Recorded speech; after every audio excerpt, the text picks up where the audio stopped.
Great day, great people. Back with part 3, spiritual earthquakes. So guys, after the spiritual earthquake has taken place, there is a season called aftermath, right? Even after the earthquake, like a physical earthquake, what's gonna happen is communications, the shaking of the grounds is still gonna be going on. So landslides gonna still be going on, right? After a physical earthquake. Just to name a few, right? Even communication has been affected when a physical earthquake happens, right? So let's fast forward to us in life, the spiritual as well as the natural, right? The aftermath from it can be a divorce, it can be losing a job, it can be your business folding, it can be spiritual warfare, it can be whatever the challenges are in life that can happen, right?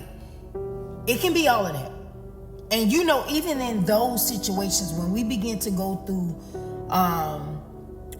challenging times, we begin to go through dark times in our life, we begin to go through tribulations in our life, right? Even in that spiritual earthquake happening, even that aftermath, right? Our communication with God is different. Our communication with other people is different, right? The aftermath, what's happening to us when we go through those type of changes, right? Even in that, the tribulations that's happening, that produces something, right? We begin to be mature in areas. We begin to get closer with God. Our relationship, right? Our communication is different. Our language is different. We moving different, right? Even in that. And again, all of this that's happening when our folly ground is beginning to be broken up and God is rebuilding that foundation, right?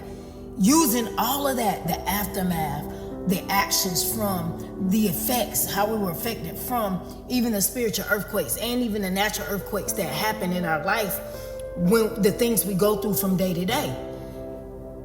Said all that to say this: embrace even the aftermath, even though it don't feel good, even though our thinking pattern may seem like maybe feel like we in left field, maybe feel like everything is coming down on us at one time, right? Knowing that our mental health is important, getting in the face of God, fasting, praying, doing whatever it is for us to understand the magnitude of what's happening, even in the aftermath of the spiritual earthquake. And again, God is using all of this to circle back around, to use it for our good, to abundantly bless us in every area of our life, to use these things even to enhance and grow our gifts even the more, to get our gifts in the right presence of the right leaders, the right kings and queens, right? The right royal families, or the right business people, the right ministry, the people that's in ministry, if that's your situation. Getting us into the right mentorship, getting us into the right knowledge and understanding and the wisdom that we can apply to our life, even going through these type of things. The aftermath, after spiritual earthquake. This is one of the most and greatest shifts of our life, because when God replants us, the growth level, right? The magnitude and the capacity of our growth happens. Our mustard seed faith is not mustard seed small anymore. It has been planted according to those spiritual earthquakes in the aftermath, and all of this stuff working together for our good, right? All of this stuff has been an actual impact on our life, right? So the spiritual earthquake, it didn't come to affect you in a negative aspect or a negative way. It come to affect you in the most greatest way. It come to help you soar at higher altitude. It come to help you soar above the storm. And that right now in this season, that spiritual earthquake gonna have a great impact on your power. Your power even gonna increase.